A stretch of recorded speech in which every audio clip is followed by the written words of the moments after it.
Exil poétique. Exil poétique. Exil poétique. Exil poétique. Exil poétique. Exil poétique. L'exil poétique. Exil poétique. Exil poétique. Exil poétique. Originaire de la commune de Saint-Laurent-du-Maroni, c'est au début des années 90 que Marie-Rose tente sa chance en métropole. 30 ans après, installée en région parisienne, elle se souvient comme si c'était hier.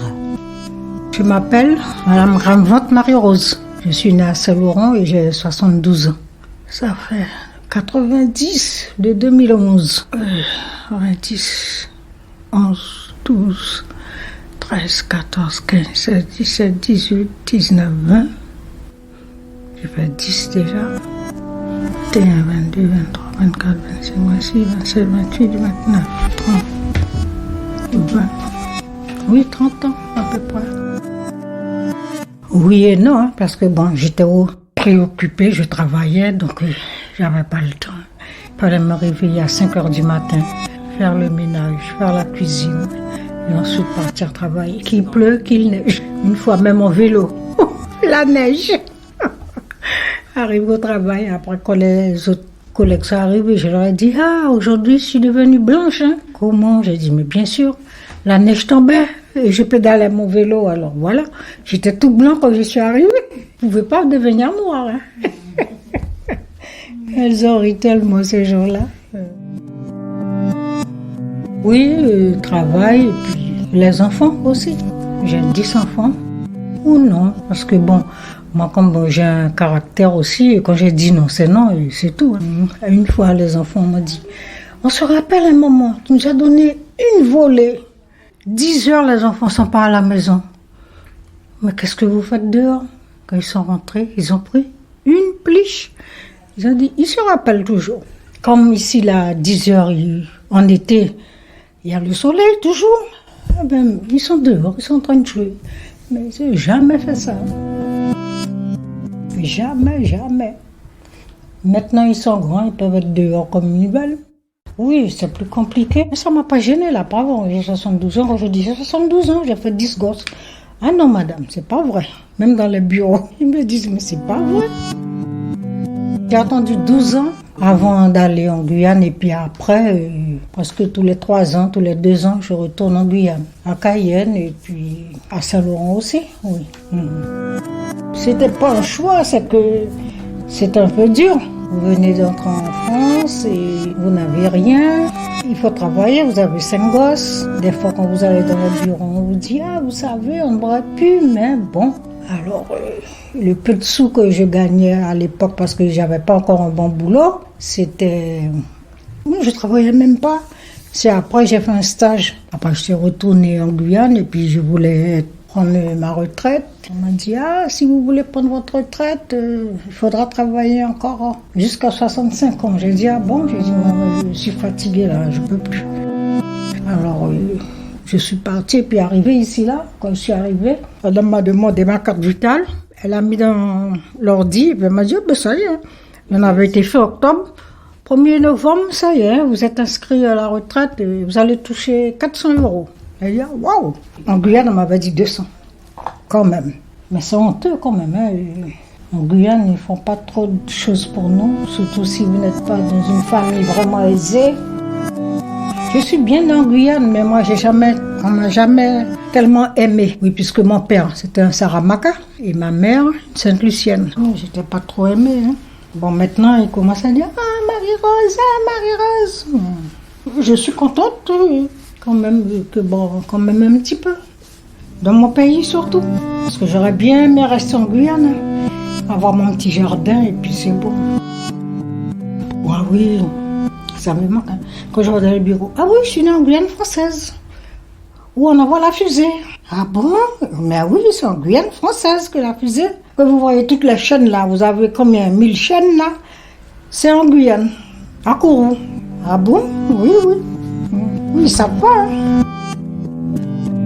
Oh, oui, la plus François. Il y a LCI 26, la chaîne 27, où on montre de temps en temps un petit truc. C'est la Guyane, la Guyane, la Guyane, la Guyane, la Guyane. Les pirogues là, oh là là. Je suis déjà montée déjà à Pagui. J'aurais aimé rester là-bas, hein. Mais bon, je peux pas. Je peux pas.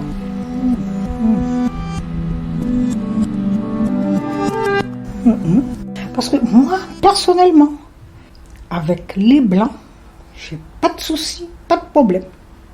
C'est qu'avec les Noirs. Allez savoir pourquoi, comme dit la chanson, je n'en sais rien. Qu'avec les Noirs. Les Blancs, ça passe à l'âge de carreau. J'ai été au bureau, là, ça y est, avec ma fille pour ma retraite. Ça y est, la dame m'a demandé la carte vitale, elle a mis, elle a tapé. Ça y est. Et j'avais déjà été le bureau de la sécurité sociale. C'était une Noire qui m'a reçue. Ah, c'est pas ici, hein. Mais moi, j'ai pas de chance avec eux, avec les Noirs. Mais les Blanches, oui. Une fois, j'ai rencontré une petite Blanche. Et puis, je lui dis, je fais que dormir, que dormir. Elle dit, mais Marie-Rose, mais c'est normal. Tu as déjà donné. Alors maintenant, tu te reposes. Quand des petites femmes blanches connaissent des mots comme ça, pour qu'elles disent mots que moi travaille tellement, et c'est vrai. Je levais 5 heures du matin, même quand j'étais en Guyane. Aller râler de l'eau en pis, pour plein bye madame, pour madame laver le linge. Mettez de l'eau en sio, en bassine pour madame. C'est pas tes blancs, c'était notre blanc. Quand j'étais à Mana, c'est pareil, j'ai travaillé un certain temps à Mana, chez les personnes âgées. Ben c'était pareil, 5 heures du matin, il fallait que je me réveille pour faire à manger, laver le linge, ouvrir le linge, nettoyer la maison, coiffer les 3 filles pour aller à l'école. Et c'est tous les jours que je les coiffais. Et moi, partir travailler. Oh non. Arriver ici, là encore, c'était pareil. 5 heures du matin, il fallait que je me réveille. Et c'est pas pour autant que j'en veux à personne. Personne, même pas à mes parents, parce que j'aurais pu peut-être avoir des griefs comme eux, les Blancs, ils en ont, et leurs parents, pourquoi ils ont fait ci, pourquoi ils ont fait ça, moi non. Mon papa de Saramaka, c'est un Saramaka. Que veux-tu? Mais c'est quand même mon père. Ah oui, oh là là, il y a 2 ans de ça, j'ai fait un bouillon d'awara. Il y a un monsieur où il y a un gendre qui appelle son cousin qui lui dit, tiens, il y a ma belle-mère qui va faire bouillon d'awara, tu viens manger? Il dit oui, pas de souci. Il est venu, il a mangé 2 assiettes. Et il est parti avec un petit péroir. Il a dit, mon Dieu, c'est bon. J'ai mangé un hier, mais c'était pas ça. Mais celui-là, ah ouais. Il dit, il a mangé 2 assiettes tout de suite. C'est bon Dieu qui fait ce mot-là. Bon Dieu qui fait ce mot-là.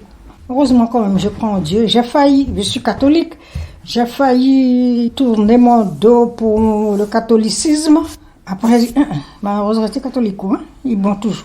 Et puis même, je ne vais pas à la messe. Il y a combien d'années je ne vais pas à la messe? Et je ne sais pas pourquoi. Il y a une petite chapelle là. De mon balcon là, de la fenêtre là, je vois le clocher. Je passe, je vais à la poste. Je passe, je vais à Géant. Mais je ne rentre pas à la chapelle. Je ne sais pas pourquoi. Mais j'ai pris le bon Dieu quand même chez moi. Le dimanche à la messe. Oui. Oh là là, il y a tellement, il y a de Sylviane Sédia, Danny Play, tout.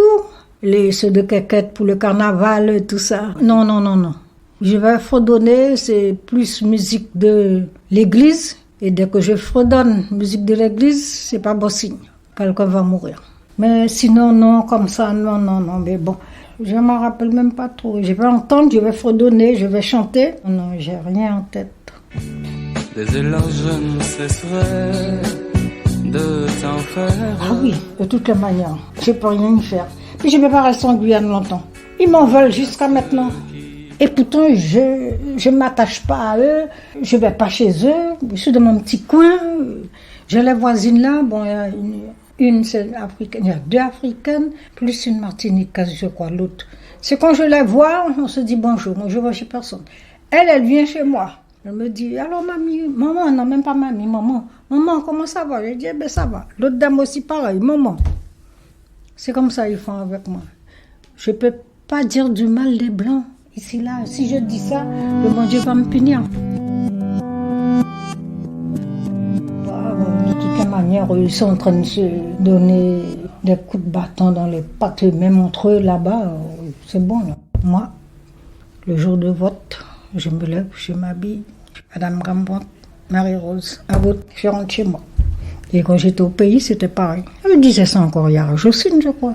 Cette histoire de vote là. Elle dit, moi, je n'échappe pas ma chemise, ni ma robe pour personne. Je vote et puis je rentre chez moi. Je regarde Macron. Tout ça, le monde qui a voté pour eux. Alors, c'est bon, hein?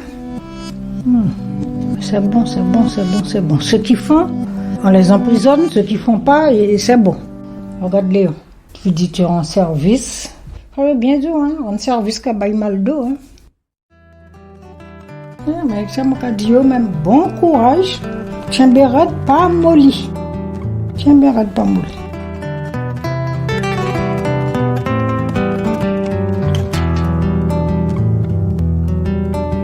Exil, je trouve que c'est un mot fort. C'est un mot fort, exil. Je trouve que exil, c'est fort. Le mot exil, il est quand même fort. C'est pas forcément un exil, je reviendrai. Oui, non. C'est un exil volontaire. Je me suis exilée. Très compliqué. moi-même. Non, sincèrement, j'ai l'impression d'être J'ai opté pour mieux vivre. Je suis venue en France, c'est pas pour rester toute ma Je vie. suis parti. Franchement, oui. En fait, t'es vite éloigné du monde. J'aime pas ce Je mot. voulais vraiment sortir de ce cadre. Pourquoi exil poétique? Je resterai un exilé jusqu'à la fin de mes jours. Hein.